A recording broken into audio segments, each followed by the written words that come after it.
Hey, we're here with Alexa O'Brien. Hey, Alexa. Hi. So what's new with the Manning trial? Well, not the trial. So Manning was convicted to 35 years in prison in August of 2013. And at the new year, the convening authority, so that's the person who is like the commanding officer, accepted the findings of the court. And that immediately appealed. It immediately means that the record is going to be appealed in the middle court called the Army Court of Criminal Appeals. From what I've been told, the expectation is that the new defense attorneys, the appellate attorneys that Manning has for the appellate process, will probably take all 5 extensions, so up to a year. Normally, within 60 days, it gets referred to the appellate courts, but this trial record is the longest, really, in military law. So they need like a year to review it. Sure. Because there's so many issues. So we should expect that, I'm imagining, come the new year again. So is there hope for it to be Well, if there's anything reduced? that Manning has taught us, is that when there is no hope, we create our own hope. I mean, I really love how Chris Hedges described Manning. I think it's the most beautiful, poignant, and accurate way to describe the act that Manning undertook when she leaked all these documents, is that she created her own hope.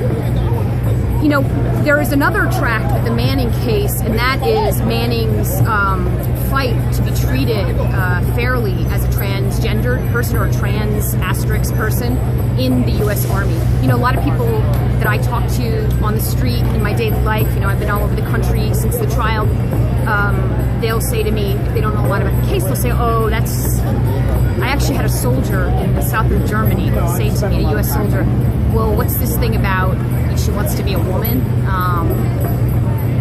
He was a good guy, just didn't know a lot about the trial.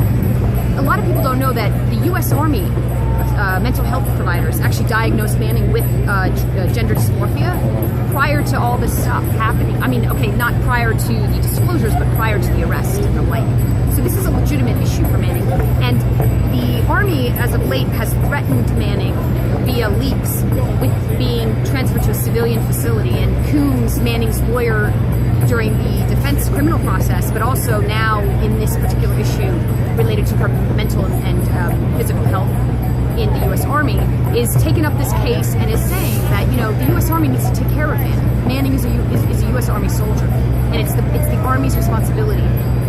The Army, of course, wants to push this aside because then they have to deal with the politics of transgenders in the military. I'll say one other thing, because this is also very interesting.